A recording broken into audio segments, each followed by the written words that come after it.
con Francisco Cedeño, aquí hemos estado todos estos días hablando del petro. Sí, nos hemos sentado, el presidente llamó a un debate. El presidente llamó a debate. Llamó a debate. Bien, vamos a comenzar con lo siguiente, ¿no? Póngame las láminas que traje, que quiero hacer una reflexión aquí, por favor. Ahí está, victoria total, victoria popular. Ahí está, victoria popular. Ahí lo tienen, párate ahí un momentico, que quería hacer unas reflexiones. Hay un artículo bien bueno que apareció en... Primero que nada, felicitaciones al pueblo, pues, a todo el pueblo venezolano. Un abrazo desde acá. La oposición, como siempre, ha tratado de demeritar la victoria. Que con su pan se lo coman, camarada. Que con su pan se lo coman. Tuvimos 47% de participación en el país y, bueno, ellos tuvieron muy poquitas alcaldías en sus bastiones. De paso, tengo que felicitar a Georgette en Baruta. De Baruta. Qué buen trabajo hizo Georgette. Qué buen trabajo hizo. Tuvimos que casi que le ladramos en la cueva. Se salvaron de chiripa. Se salvaron de chiripa. Una elección en Baruta que estuvo muy buena. Está asignado con lo que es, pues. O sea, mucho cacique y poca tropa. Es lo que pasó con la oposición. La oposición está entrampada, como siempre. Es más, pues voy a leer dos cosas que las voy a comentar con Francisco, que me parece que son interesantes. Una, la reacción del pueblo fue ir a votar y a ganar. Con todo, mire, con todo ese hándicap encima del tema de la guerra psicológica y guerra económica. Salimos fue a ganar. Por eso desde acá un abrazo, no solamente a todos los alcaldes que llegaron que ganaron, que en este momento su rol histórico y su compromiso es de suma importancia, sobre todo para enlazarse con el poder popular y comenzar a hacer una gestión de otro tipo.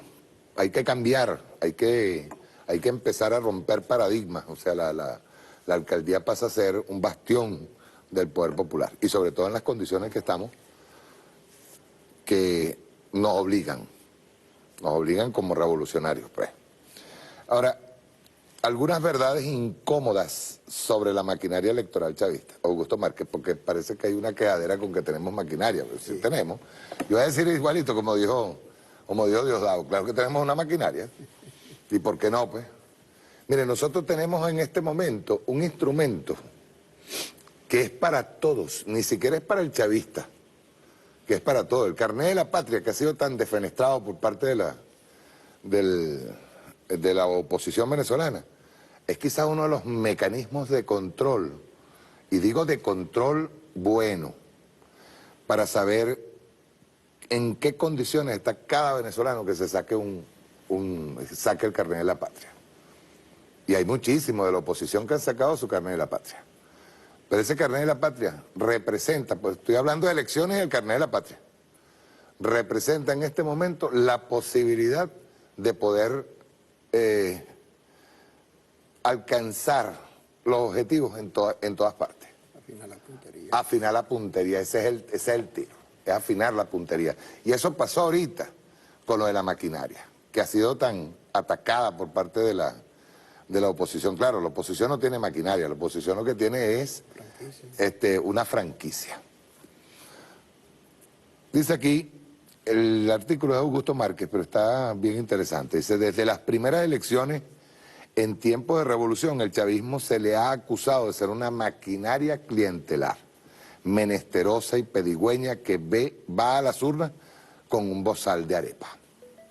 Eso es como nos vienen a acusar. Le faltó el cuartico de ron debajo del brazo. Sí, ¿tú te acuerdas? El del Nacional. ¿Cómo fue? ¿Cómo es que se llamaba este tipo? Argenis Martínez. ¿Argenis? Martínez. Martínez. El que dijo lo del cuartico de ron, el cuartico de ron en el bolsillo trasero y un bollo de pan debajo del brazo. ¿Eh? ¿Recuerdan? Eso fue después del golpe de Estado. Después del golpe de Estado. Sí, señor. El problema no era entonces que un país mayoritariamente pobre... Ya voy, espérate un momentico, me peleé una... Bajo ese estigma, la clase media alta y los ricos de Venezuela construyeron el más grande de sus autoengaños. Se convencieron a sí mismos de que Hugo Chávez ganaba cuanta elección se presentara, no porque la gente lo quería y veía en él un referente político y de clase, sino porque le daban algo a cambio por su voto. El problema no era entonces que un país mayoritariamente pobre y trabajador encontraba en Chávez a un líder a su imagen y semejanza, sino que esa gente fea, negra y maleducada, no lo digo yo, solo me limito a citar a la esencia hecha mujer en Diana de Agostino, le daba su apoyo al comandante por las misiones sociales y las bolsas de comida de Mercal y Pedeval. La fórmula entonces estaba despejada para la oligarquía criolla comercial y financiera que quería de vuelta su país cifrino y supremacista eclipsado por Chávez. Le destrozamos las misiones, le quitamos la comida y listo. Esa gente dejará de votar y sentirse chavista. Vean las condiciones que fuimos a votar ahorita. Las condiciones. Una economía real y una economía destructiva, provocada por los sectores de oposición, sobre todo el sector empresarial y las transnacionales. Ese autoengaño evolucionó en el tiempo del bozal de arepa de Mercal y Pedeval a las misiones más generales, luego a los cherí, mi casa bien equipada, pensiones, misión vivienda y así hasta el carnet de la patria y el CLAP en tiempos recientes. Sería también un autoengaño afirmar que el plan de destruir la arquitectura ideada por Hugo Chávez para distribuir socialmente la renta no haya sido parcialmente exitoso, sobre todo porque Venezuela tiene una única renta, la petrolera, y en tiempos de vacas flacas, bajos precios, se hace más difícil distribuir. A Maduro le tocó afrontar la resaca de la inmensa bonanza de años anteriores. Se acabó en Venezuela el popular cupo Cadivi, del cual bebió buena parte de la clase media, así como las entregas masivas de cherijo de productos de mi casa bien equipada en beneficio de sostener las pensiones y misiones sociales básicas que hasta el sol de hoy le han hecho frente al descalabro económico nacional. Pero aunque el embudo de la distribución comenzó a cerrarse, sobrevivió la temible maquinaria electoral del chavismo. Incluso, aún perdiendo las elecciones parlamentarias, mantuvo un sólido piso de 5.622.000 votos que en 2017, año en que la resaca de la bonanza se tornó en un thriller, ha venido aumentando progresivamente. En las elecciones municipales del pasado domingo, el chavismo, aglutinado en el PSUV junto al Gran Polo Patriótico, obtuvo 6.517.000 votos, un número bastante mayor en comparación con las parlamentarias y las regionales del 15 de octubre. La victoria nuevamente es analizada como producto de la maquinaria. Paradójicamente, en tiempos sociales y económicos, donde no hay mucho que ofrecer a cambio del voto, aumentó su capacidad de movilización y convocatoria. Vuelven los tiempos del bozal de arepa, ahora transmutados en CLAP y carnet de la patria, solo que ahora preocupa que argumentos similares provengan de algunos opinadores catalogados como de izquierda. Es otra cosa que tenemos que hablar. Yo le voy a meter puya. Sí, la maquinaria electoral, sí, porque hay uno por ahí que se cree, bueno, que ya se cree Don Quijote, pues. Es terrible. Terrible, porque, o sea, aparte de la paliza que le demostró, por cierto, Amaranta, un saludo. Yo sé que tu inclinación por Marea Socialista es terrible, pero no importa. Igual te quiero, pues. Dice, no te equivoques con relación al otro pajarito. Y no te equivoques conmigo. La maquinaria electoral para ricos y sectores de clase media alta es una forma de representar al chavismo, de imaginar al oeste de Caracas y pueblos o ciudades del interior que nunca han recorrido, solo visitado a través de las crónicas negras de las páginas de sucesos. Esto es lo que más o menos ocurre según su imaginación. La gente es sacada de sus casas para que vote, se le vigila. Antes de entrar a la herradura se le atemoriza con que no va a recibir más nunca el CLAP y que eso del voto secreto es una patraña. Luego, cuando sale de votar, se verifica que lo hizo por el PSUV y se le obliga a registrar el carnet de la patria en el punto rojo. Ellos no saben por qué estábamos haciéndolo del punto rojo con los carnets de la patria. No lo saben. Y es una cuestión eminentemente social, de justicia, para poderle llegar a la gente. Y ellos siguen en el mismo tema. Todo esto es realizado por malandros mototaxistas armados, según ellos, la maquinaria, que a su vez controlan el CLAP y los consejos comunales con gigantescas bolsas de dinero y canaimitas para realizar los pagos electrónicos en efectivo a quienes voten por el PSUV, utilizando recursos paralelos de ministerios, gobernaciones y alcaldías aprobados. Aunque le pueda parecer jocoso, con sus extremos y bemoles, así piensa la clase media alta que transcurre las elecciones en zonas dominadas por el chavismo. La tan criticada y despreciada maquinaria electoral chavista no es un contingente de personas que aparece el día de elecciones, contratada y pagada para que trabaje movilizando personas. Está constituida generalmente por las mismas personas, en su mayoría señoras de tercera edad, que día a día organizan el Consejo Comunal, distintas actividades deportivas, culturales o políticas y el CLAP. Gente que vive por y para la política de la calle, sometida a los desmanes de la guerra en todo su frente y sin reclamar que le den una misión vivienda ni neveras Hayer para trabajar en función de la revolución. Si de eso se tratara y fuera una posibilidad, hasta los opositores se disfrazarían de chavistas para ser parte de la maquinaria. Listo. Cuando llega el día de las elecciones, todo ese trabajo organizativo del día a día, que transcurre muchas veces invisible en las redes sociales, se pone en función de la convocatoria y la movilización. Coordinan el traslado de personas desde el sitio recóndito o con problemas de movilidad. Atienden a los electores. Y muchos, le voy a decir una cosa, hay taxistas, camaradas con sus carros que salieron a hacer el trabajo, sin decir nada, solamente para contribuir, poner su grano de arena para la victoria que tuvimos el día domingo. Dice, sirven de apoyo al Plan República, verifican el 1x10, ahora 4x4, utilizando muchas veces el saldo de sus propios teléfonos. Ese trabajo corporal que nadie quiere hacer por resultar agotador y exigente, poco artístico o rentable para las redes sociales, lo hacen ellos. No es gente que lo hace para hacerse millonaria o como un trabajo más. Ninguno de ellos puede presumir de vivir en condiciones acomodadas o de tener un acceso al consumo distinto al resto. Son personas que en medio de la guerra se organizan en función de llevar cajas de alimento a los barrios y caseríos, de recolectar el dinero, transportar y garantizar que el plan no fracase en el terreno, de atender cientos de problemas cotidianos a los que todo el mundo les huye. Cuando se critica la maquinaria del chavismo, está atacándose a una señora y un señor que desprendidamente trabaja para ayudarlo a usted. Y aquí vale la pena una aclaratoria. El CLAP nació como una respuesta a la guerra económica y el bloqueo financiero. Condenar que esa estructura haya servido para recomponer moral y políticamente las zonas pobres que siempre ha apoyado el chavismo es no entender que lo que está en juego es nuestra vida y no únicamente una gestión de gobierno. La gente lo reconoce y vota en función de eso, no por quien tenga la mejor campaña o producto de una extorsión.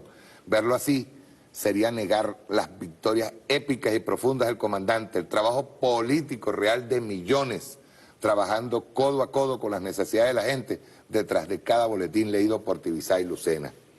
Pero si usted cree que estoy hablando de fantasía y que todo es mentira, vayamos a las matemáticas que nunca fallan. Por cierto, Amaranta, las matemáticas no fallan. Créame.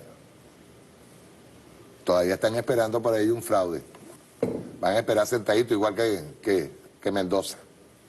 En los últimos 18 años, los estados del interior del país, Cojedes, Portuguesa, Guárico, Trujillo, Barinas, Falcón, etcétera, con dificultades mayores a las de las grandes urbes y muchos menos beneficiados por la distribución de la renta petrolera, mantienen una votación de 80% favorable al chavismo. ¿Cómo se explica entonces que se mantenga inalterada? El municipio Antonio Díaz. Sí, 90%. 92. 92%, sí, sí. ¿Cómo se explica entonces que se mantenga inalterada esta votación en tiempos buenos y malos? Pues la respuesta le ha venido rayando la pupila desde principios del siglo XXI venezolano. Decenas de miles de personas que sin reclamar protagonismo y poniendo lo único que tiene, su vida y su derecho a hacer política, trabajando sin descanso para que no nos muelan el estómago. El mismo pueblo de millones de rostros del 13 de abril hoy hace su trabajo silencioso desde los CLAP. Poco hacen falta los fuegos artificiales y los poemas heroicos ante los estruendosos resultados que va imponiendo. Esa es la maquinaria que tanto detestan y que este domingo 10 de diciembre logró sumar 9 millones de votos, 9.300.000. 339. La gente fea y maleducada que hizo posible una hazaña que no se esperaba nadie.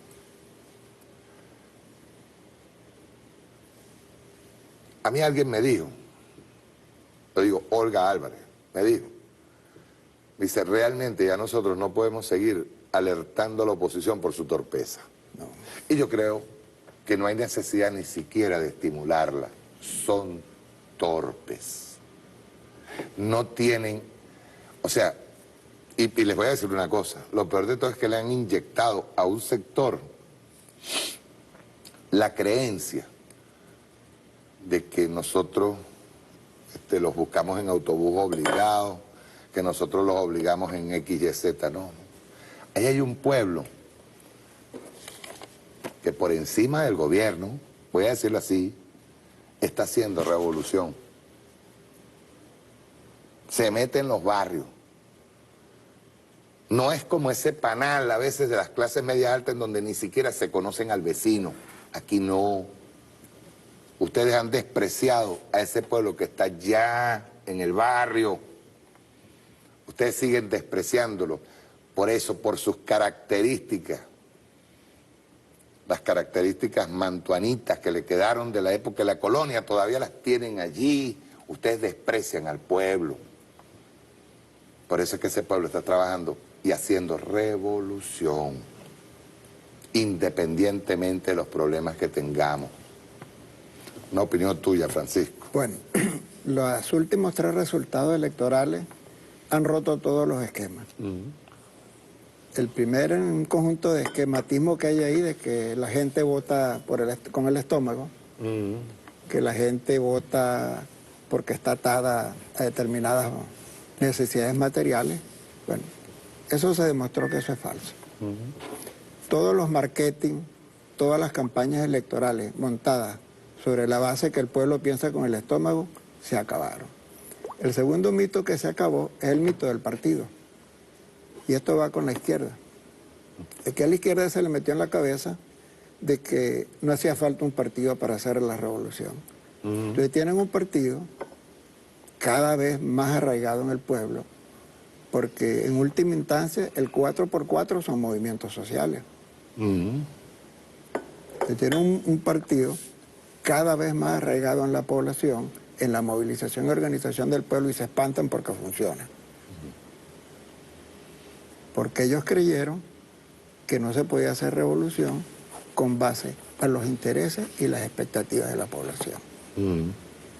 Cuando llegó el Chávez y ahora Nicolás Maduro y comienzan a hacer revolución con base a los intereses y las expectativas de la población, comenzaron a atacar lo que ellos llaman, uno que hace eso regularmente es Gardo Lander. A raíz de las elecciones de diciembre del 2015, ellos llegaron a la conclusión que el tejido social que había construido Chávez se había desvanecido. Que ya no éramos solidarios, ya no éramos amigos, ya no teníamos conciencia, éramos todos bachaqueros, éramos todos unos sinvergüenzas, violentos, flojos, de todo. Todos los males habidos. Flojo y pedigüeño, pues. Sí. Sí, ese es el concepto. Eso se acabó. El otro esquematismo que se acabó yo aspiro que puedan reflexionar, es que Chávez una vez le dijo que se iban a volver polvo cósmico por el camino que van. Sí. Mi opinión es que ya la derecha, en términos políticos y organizativos, está vuelta polvo cósmico. Tú sabes que eso, a mi modo de ver, Francisco, ¿sabes dónde ellos comienzan a desvanecerse totalmente? Cuando apareció el jefe mayor. Sí. En el momento en que apareció Donald Trump, ya como el jefe de la oposición venezolana, comenzó como una especie de desvanecimiento de todos los liderazgos de la derecha. Eso es cierto. Yo tengo una opinión. Ese era un liderazgo, Mario, de muy mala calidad. Ese es un liderazgo que no ha tenido la capacidad y la habilidad y la potencialidad de consolidar sus victorias. Ellos tuvieron una victoria el 26 de septiembre del 2010. La desperdiciaron. Tuvieron otra victoria, pudiera decirse que la votación, el estrecho margen entre Nicolás y Capriles Radonqui, ellos tenían una votación consistente. Claro. Hicieron el mismo tipo de plan y campaña que hicieron contra Chávez en la reforma. En la reforma, sí. Fue terrible. Fue terrible. Sí. Y cuando nosotros nos dimos cuenta creo que hace como 3 semanas antes de las votaciones. Sí. Luego votaron la del 2015. Eso lo liquidaron. Entonces, cuando un liderazgo es incapaz de ver sobre su derrota y de aprovechar sus victorias, que ese es un liderazgo que está condenado al fracaso. Entonces, yo creo, ¿verdad?, que la disyuntiva... Ahora nosotros le vamos a ver la cara del verdadero enemigo o rival o adversario nuestro. Porque esa derecha ya no es el rival político, ya no es el contrincante político de la revolución. Yo creo que eso, en mi opinión, eso se acabó. ¿Sabes qué hicieron hoy? Muy temprano en la mañana, viralizaron videíto, apareció justo en el momento en que el presidente está yendo hacia Estambul, pues. O sea, va hacia Estambul y viralizan. ¿Tienes el video 1? Listo. Por favor, ponlo.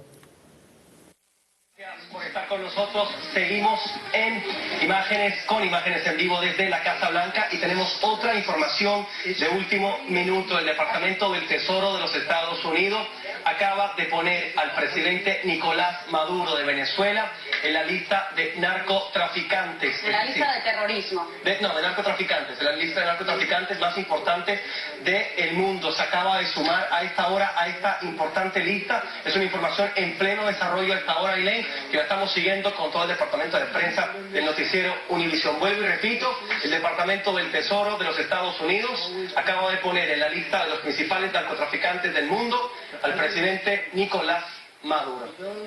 Y bueno, también regresamos a... Ok, ponme un momentico las láminas que traje, por favor. Adelanta. Un poquito. Ah, no, perdón, ahorita, en cuanto pueda, vamos a hablar de las cantidades De votos. de votos, no de votos, de alcaldías que se ganaron. Pero pásame el otro, es bien interesante esto. Ese video, ellos mismos, porque se dieron cuenta que era una estupidez, y era un bulo, ¿no? Pero ellos mismos, lo que es maduradas.com, y un personajillo que hay por ahí, que es del diario Las Américas, de Meseranes. Oppenheimer. No, ya lo vamos a ver. Ese video, ellos mismos dicen rueda falso video sobre inclusión de Maduro en la lista oficial de narcotraficantes. Así fue como me llegó a mí. Exacto, ¿no? Rueda, falso video. Pásame la otra, por favor. Y esto es bien interesante. Este señor se llama Eugenio G. Martínez. Este señor es periodista de Pro Da Vinci, del Pitazo y del diario Las Américas. El diario Las Américas, este es el que lo viraliza. ¿Ven? Este es el que lo viraliza. Eugenio Martínez. Dice, pone él mismo, dice igual que Madurada, pone, antes que sigan enviando un video de Univisión en donde se dice que Maduro fue incluido por Estados Unidos en la lista de narcotraficantes, una emisión errónea del canal del 1 de agosto de 2017, y el canal se disculpó oportunamente por la emisión de ese fake news. ¿Ves? Para que tú veas. Ellos mismos se dan cuenta del error. Es más, pásame al otro. Este señor es un analista opositor. Dice que el chavismo no es mayoría luego de haber ganado 98% de alcaldía. Este señor, esto lo sacaron en Lechuguino. Ahora, cuando tú te metes a buscar de donde ellos guindaron el video, vean lo que aparece, ¿ves? Por favor, aquí. De este lado. Camarada. Véalo aquí. Instagram. Esta página no está disponible. Es posible que el enlace que ha seguido esté roto o que se haya eliminado la página. Luego, cuando nosotros empezamos a buscar en qué fecha estaba creada esa página, estaba hecha de noviembre de este año. El mes pasado. La montaron La montaron para eso. Sí. Para eso. Y fíjate tú, escogen el momento en que el presidente está saliendo para Estambul. Así es como actúan los de la oposición. Lo que pasó el día domingo les dolió enormemente. Enormemente. Creo que hasta fue comparado con el error del año 2005, 2006, sí. que fueron las elecciones parlamentarias. Francisco. Mira, yo otro elemento que hay que apuntar aquí, Mario, es la izquierda, ¿no? Hubo una izquierda que ante las elecciones se dedicó a decir que el pueblo con hambre no iba a votar. Incluso llegaron a escribir que era una vergüenza, un descaro irle a pedir el voto al pueblo en estas condiciones. Pasadas las elecciones, esa gente ya no habla de las elecciones. Quiere hablar es de otra cosa. Y están tirando el cejo de que no sobreestimemos la victoria electoral porque no somos mayoría. Ah, caramba. Eso lo dicen abiertamente, ¿no? Y estamos hablando de la izquierda. Lo que ellos no saben es, o lo que quieren seguir ignorando, que buena parte de esta victoria es porque el pueblo se vio retado. Ellos creen que el pueblo echa para atrás. Y el pueblo cada vez, primero que cada vez que el chavismo lo han derrotado, el chavismo ha tenido la capacidad y la habilidad y la potencialidad de levantarse. Y el pueblo ha sido el soporte de esa victoria. Porque en unas elecciones municipales, donde ellos no participaron, que concurren más de 9 millones de personas, casi 9 millones y medio de personas, bueno, hasta los de ellos fueron a votar. Porque el chavismo estaba alrededor, cuando más alto ha estado, creo, 8.700.000. Por lo menos un sector de ellos fue a votar. Entonces, no entienden que la gente tiene la capacidad de hacer lectura por encima de lo material. Y ahí nosotros, si somos consecuentes y coherentes con todo lo que estamos haciendo, nosotros sí podemos avanzar ahora en consolidar el punto de no retorno, como decía el comandante.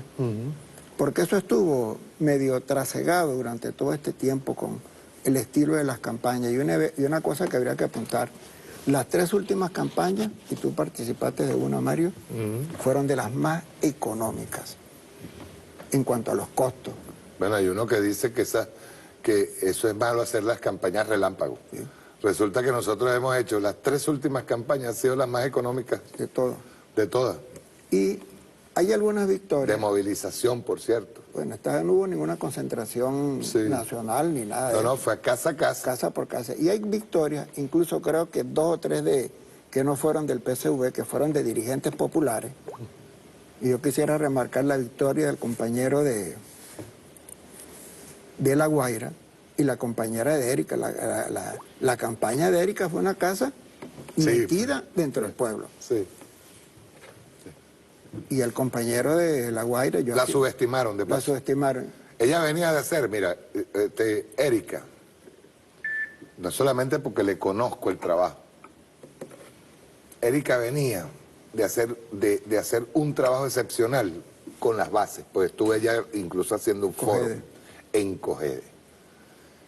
De hecho, su nexo con el trabajo que se venía haciendo en Yaracuy, que ahí es donde nacen los CLAP, fue tremendamente positivo. Agricultura urbana.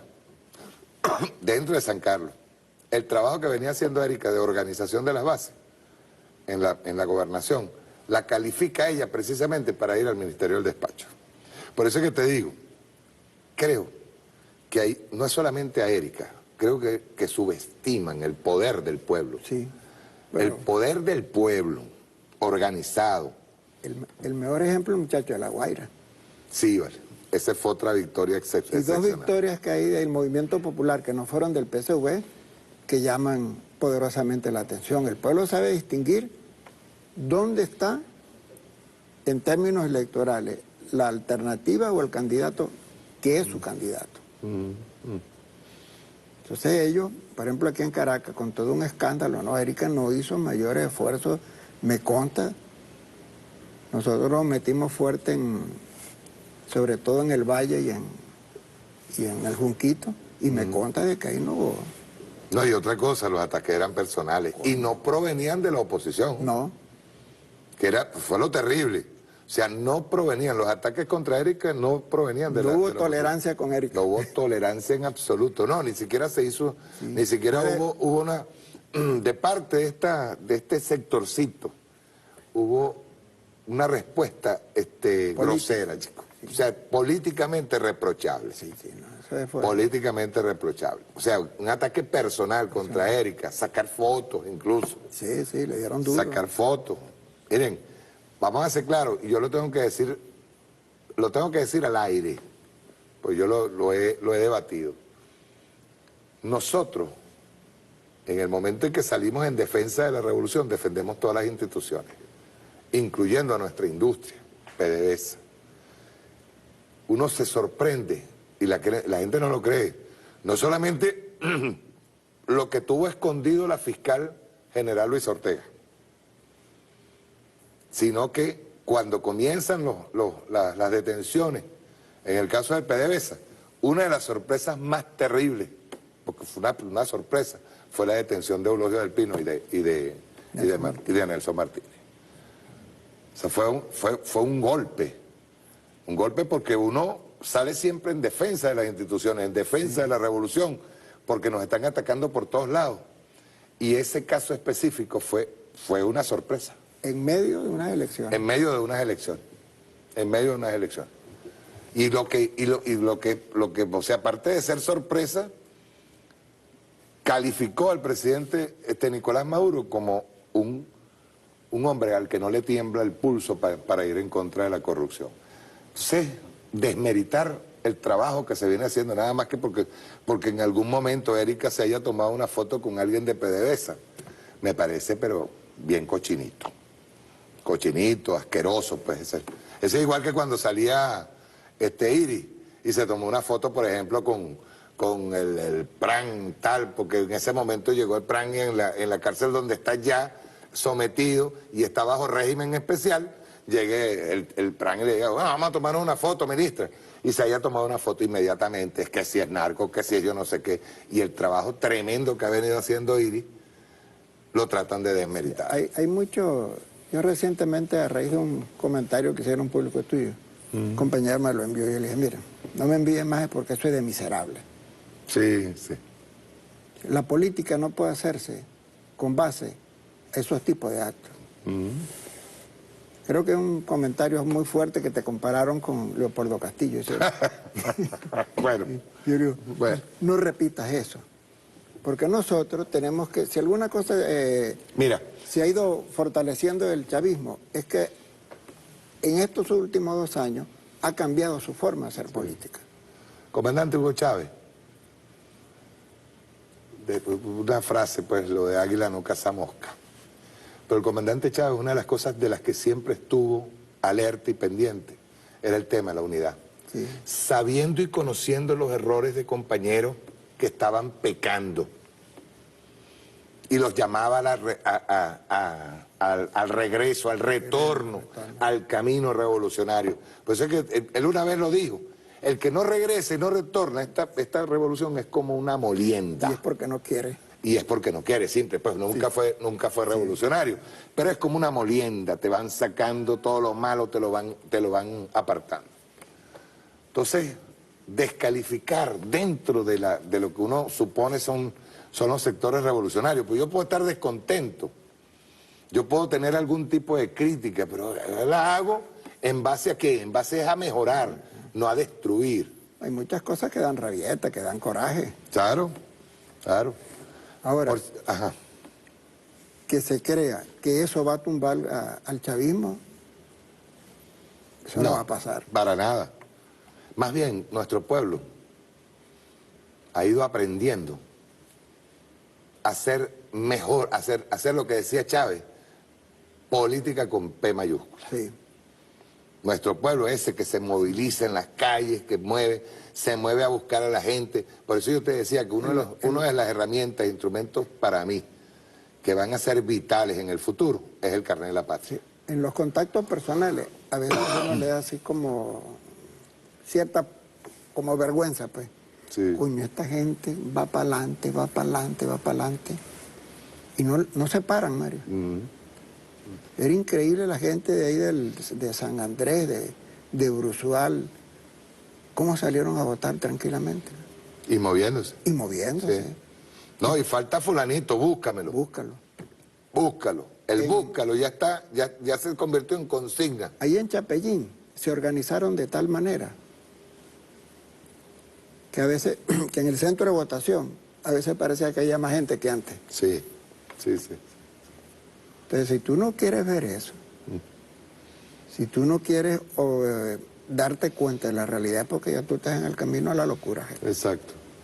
Por cierto, el presidente Chávez, el presidente Nicolás habló de Petro.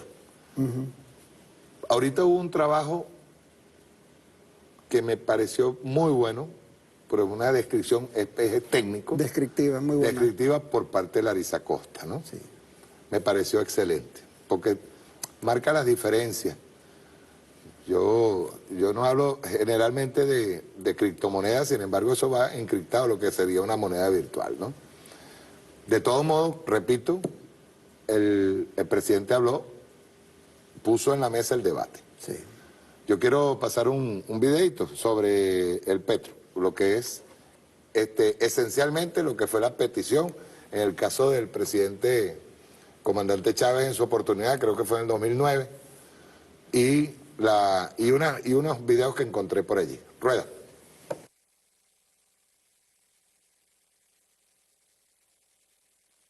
El imperio del dólar. Mira, el mundo es víctima del imperio del dólar entre tantos. Un día me dijo Fidel Castro, Chávez, mira, Estados Unidos ha comprado medio mundo con puros papeles. Papeles que no tienen sustentación económica. Pues llegó la hora. Nosotros, pues yo te lo voy a adelantar. Tú que me preguntabas. Una propuesta. Lo voy a complacer. Y él también. Ustedes dos. Nosotros tenemos la idea. Y por primera vez la voy a comentar en público. De una moneda internacional. Que a mí me emociona la sola idea. El petro. Petromoneda. Bueno, que se fundamente sobre todo en las grandes reservas de petróleo que tenemos algunos países del mundo. Así como en otra época, para emitir moneda, debía estar esa emisión sustentada en el oro, ¿ve? Y Estados Unidos fue el culpable de haber roto, ¿no?, lo que era la referencia al patrón oro. Y ahí empezó el descalabro. Y además la utilización abusiva, unilateral, de ese privilegio que nadie le dio a Estados Unidos. Ellos, imperio al fin, se lo abrogaron. Y han inundado este mundo de dólares que no tienen ningún valor. Han comprado, como dijo Fidel, medio mundo y más, con puros papeles que no tienen más valor que lo que cuesta el papel. Pues. ¿Se va a presentar esa propuesta en este momento? Mañana la comentaré seguro. Hablando de Fidel, Es una petromoneda y será bien, sobre todo, una propuesta para los países, los grandes productores de petróleo y los países que tenemos mayores reservas de petróleo. Venezuela, el primero en el mundo. El Banco Central de Rusia ha anunciado que está preparado para activar sus swaps de divisas con el de China. Significa, en la práctica, que Rusia pueda pagar los bienes que compra China en yuanes y China hará lo propio en rublos. Evitan de esta manera gastarse sus reservas de dólares, fomentan el uso de sus monedas nacionales, una tendencia que viene repitiéndose, la del abandono del patrón del dólar cada vez. Hoy es el martes 4 de octubre del año 2016 y el día de hoy vamos a hablar sobre el dólar y la situación económica mundial. Hace algunos días se dio de manera oficial la inclusión del yuan en la canasta de monedas de reserva del Fondo Monetario Internacional. Este evento por sí solo, el analista Jim Rickards lo consideró como el día D del colapso del dólar. Pero una noticia que ocurrió hace unos días nos dice mucho de lo que está pasando en el mundo de las divisas y que no lo vemos a simple vista. Arabia Saudita y los Emiratos Árabes Unidos han decidido venderle petróleo a China directamente en yuanes sin necesidad de usar el dólar en sus transacciones. Esta noticia, tal cual, rompe un gran tabú en el comercio mundial. Para que el dólar pudiera mantener su valor, es necesario que todos los países productores de petróleo solo usen el dólar. Si uno solo decide no hacerlo, estamos frente al colapso del dólar. Así de simple. Y para aquellos que no lo sepan, el gobierno de Estados Unidos tiene hiperinflacionado al dólar, porque simplemente ha hecho lo que cualquiera haría si tuviera la máquina de imprimir dólares. Es decir, se pondría a imprimir dólares a diestra y siniestra hasta que la avaricia humana sea saciada. Por ende, el hecho de que China ya no necesitara dólares para comprar petróleo es una razón suficiente para asegurar que el dólar a partir de este momento ya tiene sus días contados. Bien, bien. Fíjense bien, por favor. Vean bien lo que yo voy a hacer más o menos un análisis, ¿no? Según por lo que estaba escuchando yo con Larisa, otras discusiones que hemos tenido, debates que hemos tenido, la criptomoneda en sí, pues si hablamos de Bitcoin, ¿verdad? No tiene respaldo, empezando por allí. Segundo, las transacciones y minería se pueden hacer anónimas. Hay una serie de cuestiones que me hacen pensar que el petro, obviamente siendo una moneda virtual y encriptada, de hecho tengo entendido que no es, o sea, se respalda con petróleo, pero no necesariamente con todas las reservas de petróleo, sino con una parte que va a ser destinada a lo del petro. Pero hay un tema, Francisco, que yo quiero hablar, que por qué nuestra debilidad en la moneda del bolívar. Porque no es de ahora, es un tema cultural. Sí. Tú vas a Colombia o vas a otro país y ellos defienden su economía monetaria. Y esa es una debilidad muy heredada, digamos así. Cuarto republicana. Cuarto republicana, que es considerar, la gente que considera que el dólar es como el Dios Padre, pues tener dólares era lo mejor del mundo. Y eso viene mucho desde la época de Carlos Andrés Pérez. Pensar en verde. Exacto, no pensar en Bolívar. No pensar en Bolívar. Y ese fue precisamente el punto neural que nos ha atacado desde el imperialismo norteamericano con la herramienta de Dólar Today y como otras herramientas, que es la de debilitar el cono monetario, es una forma de controlar un país o de destruir una revolución. Sí, bueno, yo creo que nunca nosotros hemos tenido una moneda fuerte. La primera vez que nosotros tuvimos posibilidad de tener una moneda fuerte fue con el comandante Chávez, ¿no? Bueno, dicho eso, ve lo siguiente, ¿no? A nivel mundial, el dólar está de caída. Digamos, del 1971 a la fecha, la impresión de dólares ha crecido en 2.500%. Luego es una moneda, como todo el mundo sabe, sin respaldo. Exacto. Entonces, del 2008 a la fecha, se ha creado en Estados Unidos aproximadamente 13 billones de dólares para metérselo a la banca. Todo eso es dinero nuevo. Entonces, eso tiene efecto en la deuda de los demás países, porque ese dinero se le ha metido al sector financiero. Entonces, nosotros tenemos una referencia simbólica, ideológica, cultural con el dólar, que no está justificada. Eso en cualquier análisis del peso del dólar no se sostiene. El dólar funciona con el euro, un 1.10 euros es un dólar. 5 y tantos yuanes es un dólar. Un dólar. Entonces, el dólar es una moneda muy paradójica. Dependiendo de sus relaciones comerciales, ellos la colocan en alta o la colocan a la baja. Y hay estudios que demuestran, y un estudio de un señor que se llama Frank Kohler, bien sistemático, investigó como las últimas 4 décadas, hizo todos sus cálculos, siempre las monedas de los países del sur han estado devaluadas, siempre. La conseja es, incluso aquí eso se repite constantemente, de que el dólar nuestro está sobrevaluado. Nunca dicen que un país que tiene la divisa clave tiene déficit presupuestario, ¿ya? Tiene déficit en la cuenta corriente, que llaman los dos déficits gemelos de Estados Unidos, es una moneda que no sirve. Entonces, las monedas, como habló Giuseppe la otra vez, que yo respaldo todo eso, la confianza. Giuseppe Di Corso. De Corso.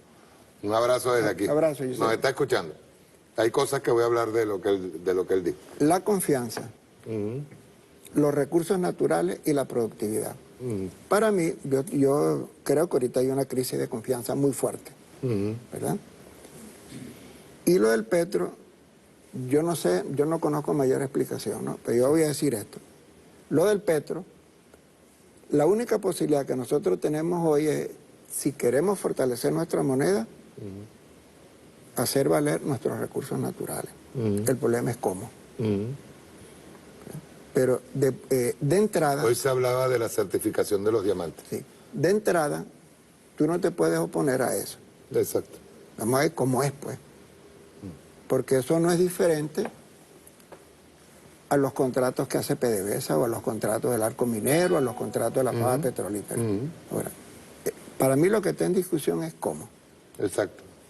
Luego, ninguno de esos dos problemas van a resolver la debilidad del bolívar si nosotros no producimos, que es el tercer apalancamiento de la fortaleza de una moneda, tu capacidad productiva.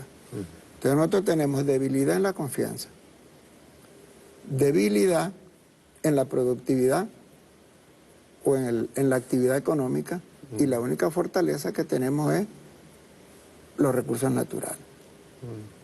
Y eso se le añade un problema más grave aún, que es que creo que es de las pocas monedas del mundo, quizás la única. Hasta ahora yo no he conseguido otra que tenga por nombre el padre de la patria, el libertador, el héroe nacional principal. Sí.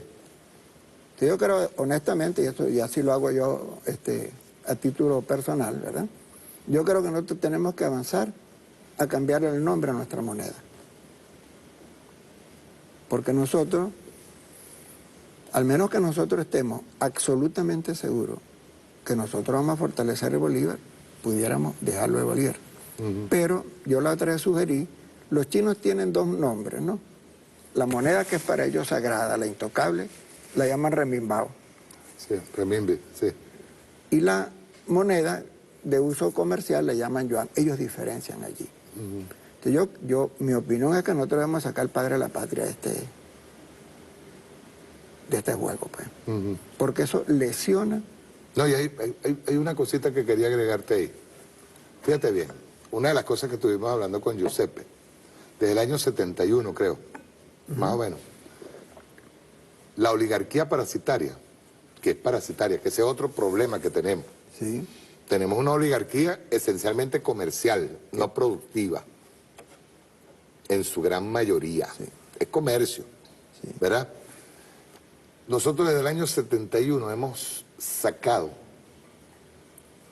para el exterior 700.000 millones de dólares. Eso se dice rapidito, pero es bastante. De los cuales han retornado a la patria, escúchese bien, por la renta petrolera sacada por los sectores privados hacia el exterior, 700.000 millones de dólares, de los cuales han retornado 200.000 millones, nada más. ¿Qué te dice eso? que nuestra oligarquía, esa oligarquía que está aquí, y hay que decirle nuestra porque trabaja aquí, parasitaria, esencialmente comercial, no productiva en su mayoría, lo que ha hecho es sacar los recursos en dólares, divisas de nuestro país para el exterior. Y ha retornado menos que la mitad. Supuestamente para inversiones. Hay un hecho clave cuando Carlos Andrés Pérez fue el segundo gobierno de Carlos Andrés Pérez que pasó por debajo de la mesa. Quien hace el paquetazo es un señor llamado Jeffrey Sachs, que es ahora el economista jefe de los objetivos del milenio en la ONU. Él cuando llega a Venezuela, él venía a explicar el paquetazo en Bolivia, una inflación horrible. Con el gringo Lozada. Lozada. Llegó 3 días antes, él estaba en Polonia, acordando el paquetazo también. El paquetazo en Polonia. Convenció a un señor que era honesto, llamado Jacques Courant, que luego él se ha arrepentido de eso. Y Jacques Courant es quien le recomienda a la Walesa que acuerde el paquetazo. Pero en sentido estricto, ni Walesa ni Courant compartieron eso, ¿no? Entonces él llegó 3 días antes, 3 días después acá, contratado por Carlos Andrés Pérez, y se presenta ante la Academia Nacional de Ciencias Económicas. Entonces el tipo en el discurso viene y le dice a la academia, al país, que con el dinero que hay afuera, solamente en 1988, que la burguesía hubiese traído 5.000 millones de dólares de los casi 300.000 que tenía, el país avanzaba económicamente. Entonces, si estás aplicando un programa, un paquetazo neoliberal, y tú eres burguesía, y es el rumbo del capitalismo a nivel mundial, y tú te niegas a aplicar lo que eres tú, como clase. Eso es una burguesía que no del ancho. Incluso no del ancho, ni cuando le tocan le dan oportunidad de que tú crezcas. Eso pasó aquí cuando cayó Juan Vicente Gómez. Ellos, los liberales, en sentido estricto, tomaron el control del poder cuando López Contreras y cuando Medina Angarita. Cuando cayó Pérez Jiménez, la burguesía... Era la misma. Y llegó al poder, jefe. Sí. Blas Lamberti, Mendoza. Enrique ¿cómo se llama? Eugenio Mendoza. Eugenio Mendoza. Ellos llegaron. ¿De qué hace Eugenio Mendoza llegó a ser ministro. Sí. Se retiró rápidamente a la sombra a empezar a chupar. Sí. Entonces luego de allí, ellos lo que ocupan determinados cargos en el gobierno para robar. Y el último ejemplo más famoso de eso es Bernardés, que fue presidente del Fondo de Inversión. Bueno, ahí destrozaron el país. Que hay un tipo que escribió un libro que se llama Los ricos bobos. Sí, no, ya lo tengo, estoy revisándolo. Sí. Estoy revisándolo. Pero hay una cosa también que hay que acotar. Por eso yo te hablaba de la salida, de ese elemento cultural de que no les importa el bolívar, sino el dólar. Son pitiyanquis, como decía el comandante Chávez. La oligarquía colombiana, que es una oligarquía cerrada, asesina, no le interesa tanto el dólar como le interesa el peso colombiano y lo protege. Porque son burguesías con cierta base industrial. Y ahí se produce. Igual en México. Ajá. ¿Ves? En cambio aquí no. Aquellos no producen, se ganan los dólares y los sacan. El 13% de las exportaciones de México, de Estados Unidos, o las importaciones de Estados Unidos son mexicanas. Que los mexicanos van a defender ese dólar a como dé lugar, jefe. Se tragarán el muro, todo lo que queramos decir, pero defienden la moneda. Exacto. Y cuando Trump le cierra la puerta, los tipos reviran y están comerciando con China, están comerciando con Rusia abiertamente. Canadá ahora mismo está hablando con China. Con China, porque tienen que exportar. ¿Qué produce esta gente para exportar? Si a Lorenzo Mendoza lo acaban de sacar de Europa porque la harina pan era lo más caro, la harina de maíz. Era la harina de maíz más cara que había en España. Le cerraron el negocio. Qué arrecho. Sí. Y lo saca de aquí, y aquí le multiplica el precio. Hizo una alianza con Pascual para producir un yogur, ¿verdad? Ajá. Primero que eso no era yogur. Es lo que llaman una bebida Bebida láctea. Lacteada, Lacteado, yogur líquido. yogur líquido. Eso no es yogur. Ajá. El tipo la trajo para acá. ¿La metió aquí? Sí. Sí. Eso es lo que... Yo le tengo un nombre a esos tipos. Yo le llamo los pequeños ganancieros. Sí. Eso es lo que siempre andan buscando, un negocio. Si ellos no ven un negocio... No les importa para nada el país. No. Son vampiros, llegan a chupar de la... Eso en los barrios de Caracas le dicen lo que les gusta es un tácata. Mira, yo quería relacionar otro tema de ese mismo, con el que estamos hablando. María Alejandra me mandó algo para reflexionar, ¿no? Y me parece bien oportuno leerlo, ¿no? Dice, hoy amaneció el precio de una cerveza de Tercio Polar, equivalente, su precio, a 15.000 litros de gasolina 91. Y un huevo a 6.000 litros de gasolina. Vean ustedes esto, yo quiero que ustedes agarren y se manejen en esa diferencia de precio. Esto solo ocurre aquí, un emporio petrolero y con incapacidades, porque las tenemos, políticos gerenciales económicas. Sí. Dice, lo que logran vender diariamente solo un tanque de gasolina, estamos hablando del tema fronterizo en este caso, solo un tanque de gasolina de su carro, del lado colombiano, 40 litros, a $0.50 son diariamente $20 equivalente a 1.600.000 litros de gasolina. Dice, es decir, con 40 litros hacen en un solo viaje 1.600.000 con solo llenar el tanque, cruzar la frontera, sacar 40 litros, venderlo y regresar a Venezuela con la mínima gasolina necesaria y sin violar la ley. Eso es un sistema económico distorsionado completamente. Absolutamente. Yo le voy a decir algo. Hay como dos economías. Una, al Estado, a la revolución tratando de preservar en alimentos y incluso hasta en productos de higiene, tratando de preservar a la población más débil. Son Productos del 6 millones, sí, productos del hogar, viene de desodorante, papel toalé. Son 6 millones de familias a las que le llega el clavo. Estamos hablando 6 por 4, 24, si es que ponemos un promedio son, o sea, 6 millones por 4, son 24. Calculemos las 3. Calculemos a 6 por 3, 18 millones de personas. A 3.33 más o menos. Más o menos, 18 millones de personas, que ese es más o menos lo que estipula una familia de 3 hijos, papá, mamá. O papá, mamá, hijo. Sí. Vamos a ponerlo a 3, 6 por 3 son 18 millones de personas los que le llega. Yo hago una pregunta.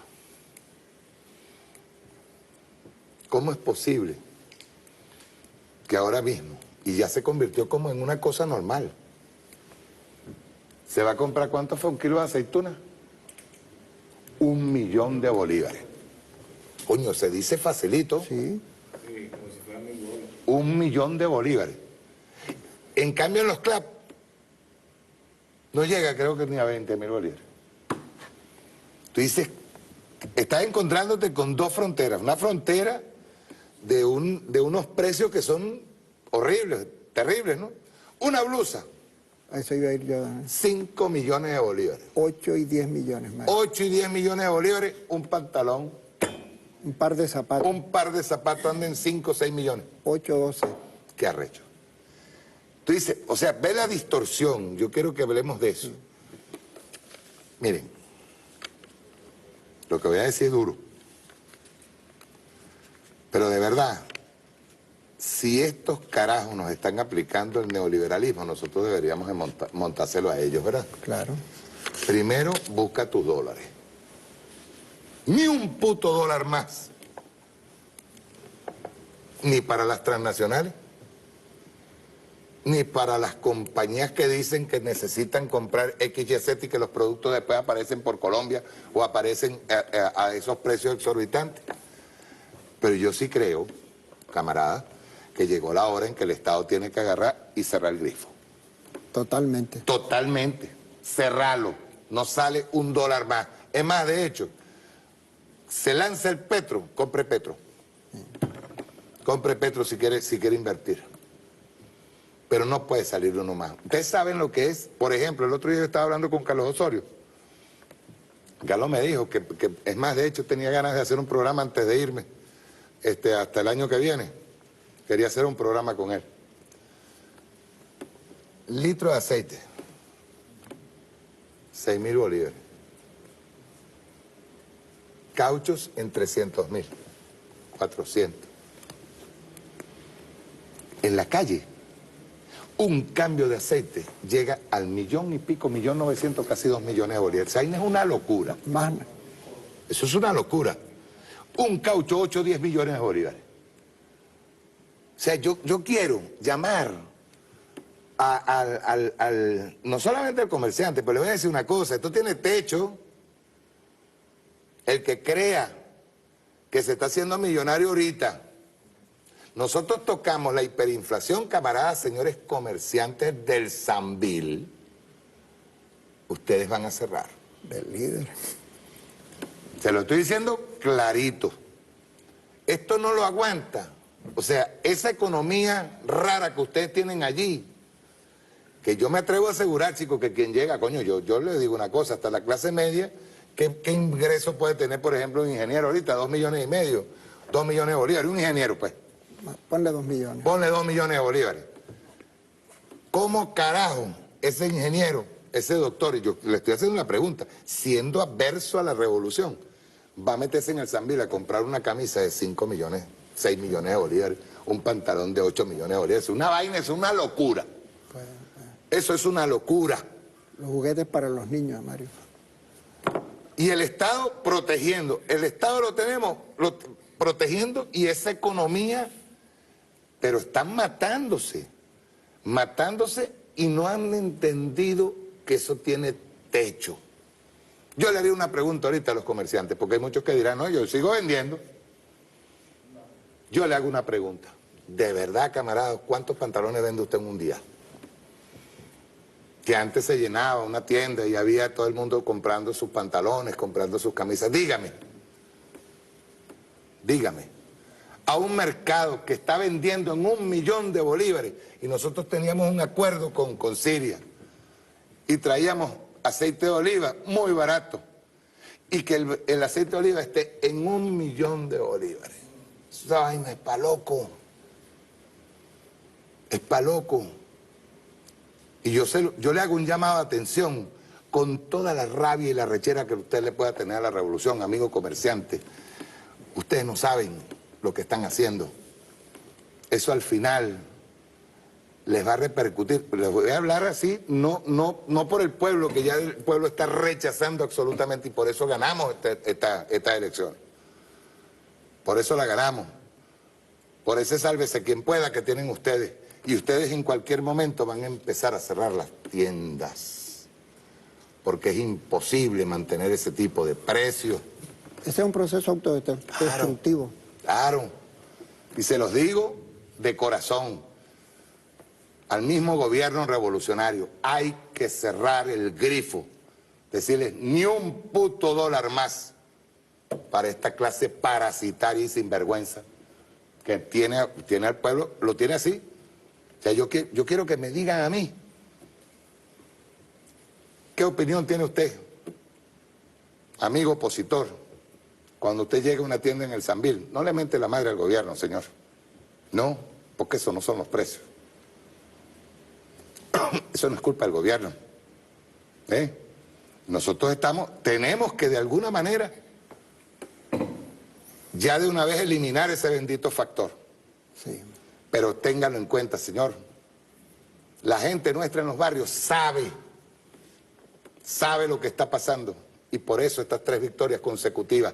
Y le vamos a dar una paliza y el presidente Nicolás Maduro va a tomar de nuevo la presidencia de la República. Se los digo sin que me quede nada por dentro. Económicamente ellos van hacia su autodestrucción. Por ejemplo, en términos de liquidación del personal, ellos están desfondados. Yo creo que ellos hay que tener mucha precaución sobre eso. Yo creo que ellos están preparando una especie de bloqueo, de declararse en quiebra, etc. Ahora, desde mi punto de vista, yo no veo eso negativo. Yo creo que nosotros tenemos que prepararnos, tenemos que dar pasos para poner a funcionar esa economía. ¿Cuál es el problema? Porque ellos dicen que ellos juegan a la demanda, ¿verdad? A la oferta y la demanda. Sí. Bueno, mira, fíjense bien, yo soy de izquierda y muy cuidadoso con la cuestión de la inversión extranjera. Pero ¿cuál es el problema? Aunque eso de oferta y la demanda no existe. Claro, pues vamos a hacer oferta y demanda. Sí. Vamos a montar. Mira, primero estimular a las comunas, sí, a que monten fábricas textiles, zapatos, que los hay. Porque yo he visto los modelos, una vez me lo enseñaron en el Ministerio. Y hay gente que está produciendo a pequeña escala. Exacto, hay que apoyar ese tipo de industria. Sí, yo conozco 3 mujeres que hacen en San Agustín, que hacen los zapatos para la parte de la comunidad. No, y ropa. Y ropa. Hacer ropa. Y los shorts y todo esto. ¿Sabes cuánto cuesta un short? ¿Cuánto? Un pantalón corto está alrededor de entre 800, muy económico, y 2 millones de bolívares. ¿Un short? Un short.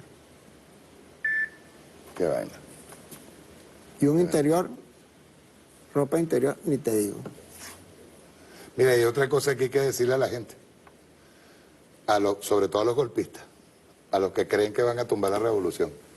En el año 2002, diciembre de 2002, nos pusieron a comer con leña. ¿Se acuerdan?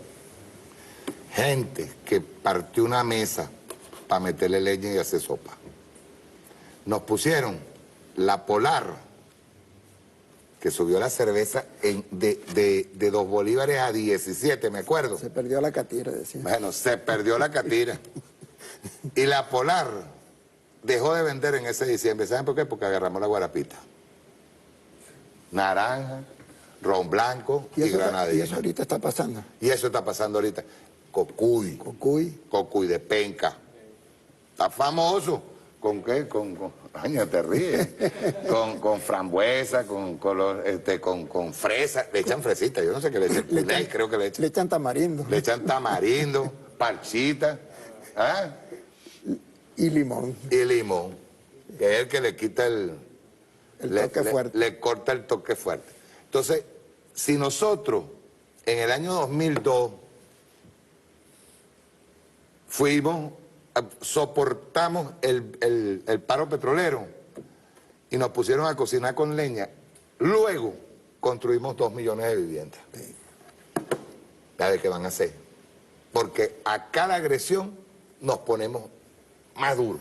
Sí, lo importante es que en todo esto avancemos de manera tal que la vida nuestra, la vida material, la comida, nuestros servicios, nuestros alimentos, nuestra ropa, no dependan de ellos. Coño, sí. Yo creo que eso es clave. Mira, creo que si los datos que tengo no están equivocados, en el país hay 3 molinos de harina de trigo. Si nosotros tenemos el molino del trigo de Rusia y se lo entregamos a ellos, no estamos haciendo nada. Exacto. Tenemos que molerlo nosotros. Tenemos que molernos nosotros. Pues. Claro, y abrir las panaderías comunitarias. Artesanal y apoyar a aquellos panaderos que realmente hacen su trabajo. En algunas partes se está generalizando. Nosotros el pan que compramos es de una panadería artesanal que está ahí por La Pastora. Es más, de hecho, en esas panaderías artesanales, que algunas las han cerrado por falta de harina de trigo, ¿ves? Porque la harina de trigo entonces se la entregan allá, tú sabes, a los señores panaderos que después hacen dulce, ¿ves? Y multiplican el precio. ¿Me entienden? Pero nosotros en las comunitarias ya tenían medido y censado cuántas familias iban a recibir su pan. Eso hay que hacerlo. Eso hay que hacerlo. Es una medida de prevención, preventiva, de combate. ¿Nos van a joder? No, nosotros respondemos con creatividad, con trabajo. Y ahí es donde está la diferencia entre los estados pobres y los estados demasiado urbanizados. La gente en los estados Cojedes, Guárico, Trujillo, Yaracuy, están moliendo su maíz tranquilamente. Claro. Quería poner un documental. Vamos, pues. O sea, fíjate bien, el documental se llama El Camino. Es un documental español. Ahí están San Pedro, hay varios opinadores, Bardem. San Pedro el de indignado. Sí, Bardem, está Casal, hay varios opinadores, pero hablando sobre los procesos revolucionarios en paz. Bien interesante, quiero verlo, son 2 partes, pero quiero ver la primera, y en la segunda parte está muchísimo mejor. Vamos. De lo que no debemos hacer. Nosotros generalmente hay un discurso de que el imperio, la finanza y las corporaciones transnacionales tienen hoy la capacidad de recolonizar el mundo. Eso es falso. No hay posibilidad real de que las fuerzas del capital puedan recolonizar el mundo. En segundo lugar, no tienen la fuerza para relanzar el mundo. Digamos que ellos después de 1945 tuvieron la fuerza para relanzar el mundo. Ya hoy ellos no tienen esa fuerza. Esa euforia que tenía Friedman, eso se acabó. Incluso ni los bancos centrales de Europa, ni la Reserva Federal de Estados Unidos, ni el Fondo Monetario Internacional hoy están aplicando las recetas de Friedman tal cual él las diseñó. Ahorita ya hay lo que uno puede llamar una fusión. Hay un poco de keynesianismo, un poco de libre mercado anarquista tipo Hayek y hay algo de Friedman. Eso se acabó. Eso debieran reflexionarle la gente que le está aconsejando aquí al país como alternativa que apliquemos leyes de mercado. Se la pasan en eso. ¿Qué hacen ellos? Ellos le dan la espalda a la bancarrota de la teoría económica que apoyan. Como que si esos fenómenos no existieran. Para la mayoría de ellos no existió la crisis del 2008-2010. Después del 2008 y 2010 se agotó lo que uno pudiera llamar el discurso económico neoliberal, que exactamente eso tiene otro nombre, pues, que es el discurso de una nueva macroeconomía que se impuso de los 70 a la fecha. Eso se agotó. El último informe del Fondo Monetario Internacional, de octubre del 2017, a pesar de sus eufemismos, no da garantía de que el capitalismo se relance económicamente. Eso está aceptado por ellos. Ellos lo que tienen ahorita son unas estrategias en términos económicos de supervivencia. De allí lo que nosotros pudiéramos significar para ellos. Ya lo hemos dicho en varias veces, de los pocos negocios que quedan en el mundo es la faja petrolera y el arco minero, que sean realmente rentables. Eso incluso no tiene ya que ver con la cuestión de salvarse de que necesitan energía, que necesitan agua, etcétera, sino que para tener negocios realmente rentables, las oportunidades del mundo son muy pocas. Las oportunidades que había en los últimos años la han ido copando India, China y Sudáfrica. Porque a Brasil lo sacaron del juego.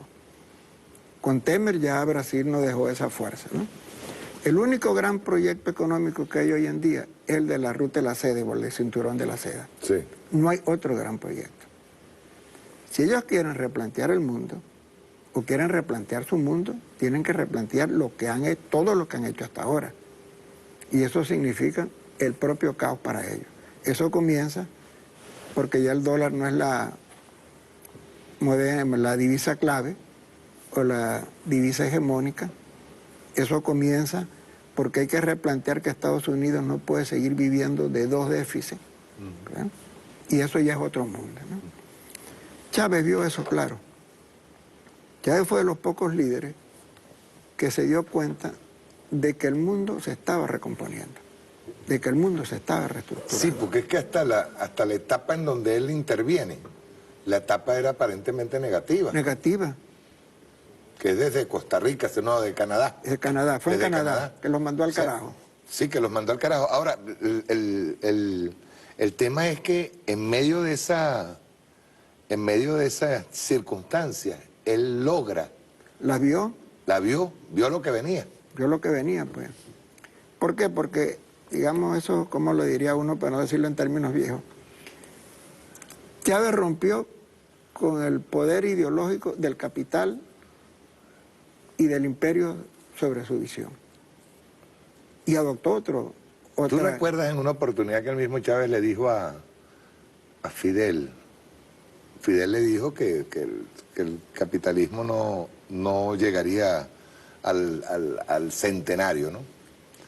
Y Fidel le dijo, cuidado si no cae antes. Y fíjate que con esta inclusión, incluso el rublo, que está saliendo ya como moneda respaldada por oro, el yuan respaldado por oro, y el comercio interdivisa sin el dólar. No, y han llegado a empezar a comerciar con yuanes, con mercados que uno no se esperaba, Arabia Saudita, por ejemplo, Canadá, o sea, que son mercados afines a Estados Unidos. Y ellos están viendo ya esa forma de irse a nuevos mercados. Es una forma de decirle al dólar, usted está agotado, usted se acabó. Sí. Nosotros, digamos, esto nadie aquí tiene para estar dando pronósticos, ¿no? Pero de que estamos avanzando hacia un proceso de reestructuración del mundo, eso es inevitable. Y la política de Trump no da para recomponer el mundo. Porque la política de Obama era como más inteligente. No tener conflicto con China, no tener conflicto con Rusia e irse mimetizando en ese proceso. Porque aquí hay un fenómeno fuerte, coño, que por eso que tenemos que quitarnos esquemas. Perdón, hay una cosa que nos está diciendo el padre Numa, que me parece que es verdad. Nosotros estamos entrevistando a Francisco Cedeño, antropólogo. Sí. ¿Ok? Es bueno que lo pongan en los caracteres. Francisco Cedeño, antropólogo. ¿Ok? El padre Numa nos acaba de echar un regañito y aceptado, padre. No, dice que es bueno que identifiquemos al entrevistado. Se me fue la onda. Bueno, ve lo siguiente, ¿no? Hacer la revolución bolivariana pasa por aceptar esa realidad. Porque si nosotros partimos de la hipótesis o de la tesis de que el imperio es muy fuerte, de que anda recolonizando el mundo, nosotros tenemos una política. Ahora, si la tesis nuestra es la tesis de Chávez, que estamos avanzando en un proceso de reestructuración del mundo, que se están abriendo eso que María Alejandra y yo llamamos las alianzas inéditas, tú puedes estar viendo hacia otros lados, tú puedes tener otra visión del mundo. Y los que, de la izquierda, esto descompuso la cuestión de clases, Mario. El empresario normal que nosotros teníamos, que era la estructura familiar, el tipo que dirigía directamente su empresa, eso desapareció. Y el mejor ejemplo de eso es Marmati. Los tipos aquí tenían su empresita de bastante calidad tecnológica y se salieron fuera. Cuando salieron fuera tuvieron que cotizar en la bolsa. Cuando cotizaron en la bolsa se la quitaron. Porque hoy el capital que existe es el capital función y no el capital privado. Sí, incluso desde el punto de vista de... Dice Bardem. Sí. Menos ricos. Menos ricos. Menos ricos y más capital en sus manos. Van absorbiendo. Vamos a hacer un ejemplo ahí. Una raqueta. Un ejemplo micro. Por ejemplo, cuando te acuerdas todas las boticas que había en farmacia, todo eso lo agarró el capital. EPA. En EPA mismo. Sí. Mira, y eso tiene que ver con nuestra historia. Eugenio Mendoza montó lo que montó expropiando la producción doméstica, la cría de pollos, de gallinas, de cochinos, de chivos, en los hogares o en los patios. Cierto. Eso es clave, pues. Le facilitó a la familia, no te preocupes, no sigas teniendo gallinas ponedoras. No muelas más el maíz. No muelas más el maíz, porque yo eso te lo facilito. Y fíjate tú que Chávez más bien está llamando a retornar a eso. De nosotros, porque por eso que cuando tú planteaste el problema cultural es verdad. A lo mejor esto, pues, mi especialidad es la antropología económica y a mí no me gusta hablar de eso, de lo que uno estudia. Pues. Digamos que eso tiene que ver con el estudio de las economías que no son capitalistas, para hacerlo rápido, ¿no? La riqueza es un concepto cultural. Esto no quiere decir cuando uno dice eso, no, que vamos a regresar al guayuco, que vamos a regresar a la mala vida. No, no, no. Que esa es la propaganda adversa, la propaganda perversa para tratar de Y eso es descalificar. lo mismo con PDVSA. Cuando tú dices que PDVSA tiene que tener un compromiso con la nación, con el Estado-Nación, con el país, te dicen no. PDVSA se dedica a lo de PDVSA. Exacto. Tenemos determinado imaginario, determinada idea de lo que es la vida, que hay que replantearla. Y yo creo que es la próxima pelea que nosotros debemos dar con más fuerza, Mario. Nosotros tenemos una revolución. Si algo de grandioso tuvo la revolución de octubre fue los días inmediatos, la creación cultural, la creatividad, inventaron de todo, Mario. Música, poesía, y se reinventó todo. Pero nosotros tenemos que hacer ese acto de reinventar la vida nuestra. Claro, claro. Si nosotros no damos el No, paso, la vida incluye economía, cultura, todo completo. todo. Claro. Coño, las relaciones entre la gente. La misma relación entre la gente que la destruyó. La destruyeron. La destruyó el consumismo, la destruyó ¿qué te digo? El acaparamiento de la empresa, de los medios de comunicación. Bueno, ¿cómo eran los diciembre, Mario? Sí. La gente hacía hallaca y los vecinos más cercanos se entregaban las hallacas entre ellos. Sí, se intercambiaban, aquí tienes tu hallaquita, ¿cómo te quedaron a ti? Antes alguien quedaba solo y, coño, estaba pendiente. Y en la cuadra el 24, el 31, el abrazo, era todo completo. Tú ibas por la calle y abrazabas después de las 12 de la noche a la gente. ¿Cómo comenzó eso aquí en el país? Se comenzaron a llevar las fiestas de carnaval y la fiesta de diciembre para los hoteles y para los clubes. Sí, Así comenzó esto aquí. sí. Comenzaron a privatizarnos. Y a meternos vainas extrañas como Halloween, pues, por ese ejemplo. tipo de vainas. Sí. Eso fue el derrape, ¿no? Sí, sí. De nosotros, Coño, tenía tiempo que no escuchaba la palabra de rápido. la cédula. La cédula, se nos cayó la cédula. Eso hay que cambiarlo. Uno no está diciendo que eso hay que cambiarlo de la noche a la mañana, pero como dijo San Pedro, tú tienes que tener un horizonte. Exacto. Porque si es verdad que ecológicamente el planeta no resiste este modo de vida que llevamos por el consumismo, tienes que replantearte tu vida. Yo diría que más que replantearse la vida con la naturaleza, tienes que replantearte tu vida. Porque el planeta ya no aguanta más esto.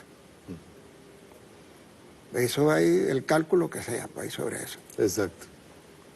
Y estos tipos... Incluso las nuevas alternativas de energía, todas dependen del petróleo. Bueno, yo te tengo un cuento de los 70, ¿no? Había un señor que criaba cochinos y él le echaba el cochino el maíz que cultivaba. Entonces un cura, creo que fue el cura Roja, lo fue a Padre Roja. creo que fue él, lo fue a convencer de que no le echara las mazorcas al cochino porque las mazorcas las podía comer y para la gente yo no, porque esas mazorcas que se come el cochino, yo me como después el cochino. Exacto. Son las que alimentan al cochino. Sí, son las que alimentan al cochino. Exacto. Entonces hay ciclos naturales, incluso en la misma Biblia tú no puedes encontrar eso. ¿Por qué puedes comer aquello y por qué no puedes comer otro? Que está en el Deuteronomio. Tiene que ver con cuestiones de ciclos naturales de la vida de la gente. Exacto. Y tiene que haber un cambio. Y tiene que haber un cambio. Vamos a ver la otra parte, la segunda parte de este documental. Rueda. Bien, hay una cosa ahí ya estamos en la parte final del programa. Hay dos cosas allí que quiero rescatar y quiero repetirlas, porque me parecen bien interesantes. Una de ellas es cuando se habla debemos, si bien es cierto que el discurso es necesario, el discurso tiene que trascender a la acción. O sea, era lo que decía el comandante Chávez, ¿te acuerdas? Decía teoría y praxis. O sea, ser científico. Ser científico. Entonces, esa es que te interrumpa, Mario. La teoría no avanza si no hay práctica. Exacto. No, y aparte de eso, ¿tú sabes por qué lo rescato? Porque no solamente el discurso enamora las obras. Y paralelamente al discurso nosotros tenemos que ya ir definiendo lo que decía Anguita, e ir definiendo el modelo socialista. Y definiéndolo es trabajarlo y hacerlo. ¿Ves? Eso en primer término. Eso es lo primero. Segundo que rescato, es que es verdad. ¿Sabes qué es difícil? Y uno se dio cuenta luego. Lo que hizo Chávez. hacer una revolución primero en los tiempos en que estaba y hacer una revolución bajo el marco democrático, bajo el marco pacífico, no una revolución armada. Si bien es cierto que nos ha costado muchísimo, también es cierto que ha sido aleccionador. El que me diga ahorita, yo siempre digo esto, que en 18 años no hay cambio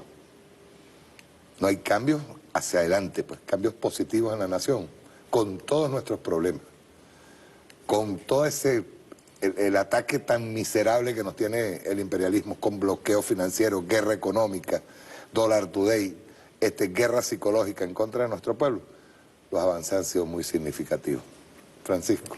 Yo creo que hay un grave peligro cuando uno se relaciona con la revolución bolivariana, es verla desde una historia alternativa. Siempre se están imaginando qué hubiera pasado si. Ah, cierto, cierto. En ese cuento de qué hubiera pasado si, qué hubiera pasado si Chávez hubiera hecho esto, qué hubiera pasado si Nicolás hubiese hecho esto. Lo que nosotros tenemos que rescatar de todo este proceso es que el horizonte del proceso de cambio no ha mutado. Sigue siendo el horizonte por donde nosotros avanzamos. Luego, no está escrito cómo va a ser una revolución, y menos en estos tiempos. Incluso eso está en contra, y yo soy lector, pero conozco eso. Marx nunca dijo eso. Y en estos tiempos, el centenario de la Revolución Rusa, ahí invitaron a un acto, y yo lo que leí fue página y media de Lenin. Lenin en el 1921 se planteó hacer todo de nuevo. Y dijo, vamos a hacer ahora lo que no hemos hecho hasta el fin, porque no hemos hecho esto y esto. Entonces tú no te puedes relacionar con una revolución a partir de declaraciones, a partir de preceptos, a partir de normas, sino tú tienes que relacionarte con una revolución, incluso hasta con la sociedad, con el desempeño de la vida, porque aquí no estamos solos. Sí. Por eso es que cuando analizan los problemas económicos que tenemos, con base solamente al modelo, acá incluso la palabrita es chocante, porque el modelo no funciona.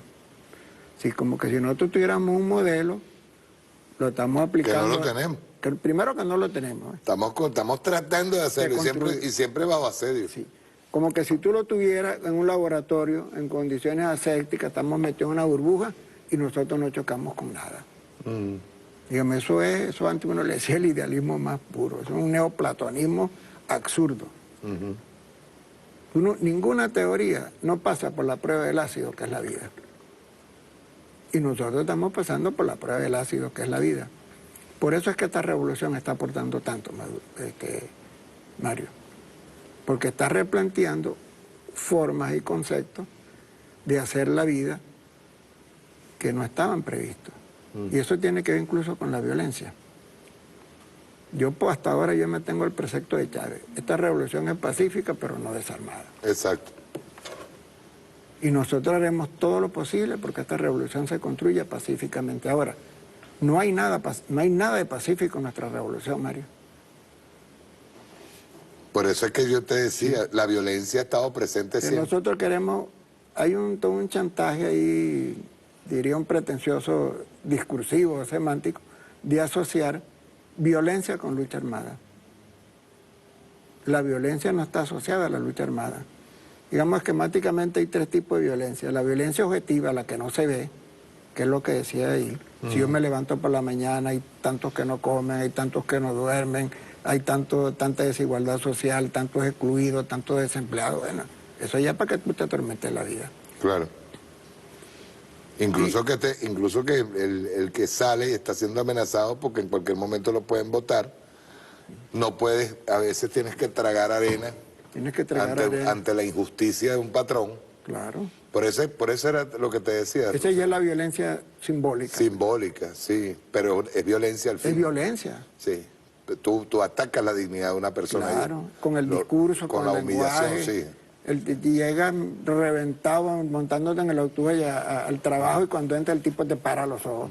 Por eso me pareció bien importante esta segunda parte, sobre todo en el hecho de ir ya definiendo, porque tenemos las herramientas, ir definiendo el Estado, la revolución, ir definiendo el modelo, ¿ves? Incluso si ellos presentan violencia, nosotros con las leyes, con el empuje y con este pueblo. Y con la Constitución. Y con la Constitución en la mano. Sí, señor. Iremos cambiando las cosas. Y tenemos constitucionalistas muy buenos.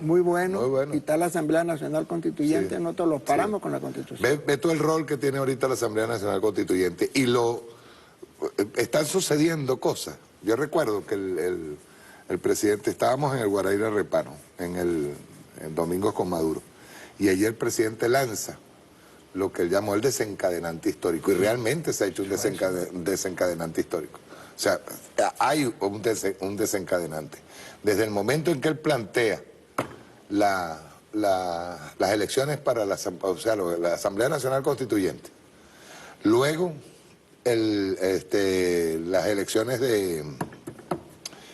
a gobernadores, luego las alcaldías, estás dándote cuenta de lo que está pasando.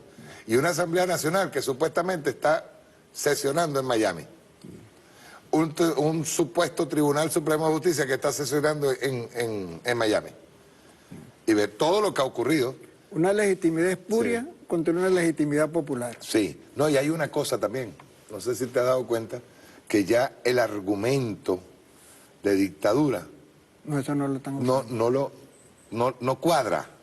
Tenemos a un Julio Borges afuera participando del bloqueo financiero, porque es el que está el intermediario. El intermediario, y participando de la guerra económica, por supuesto, y de todos los desmanes que estamos sufriendo.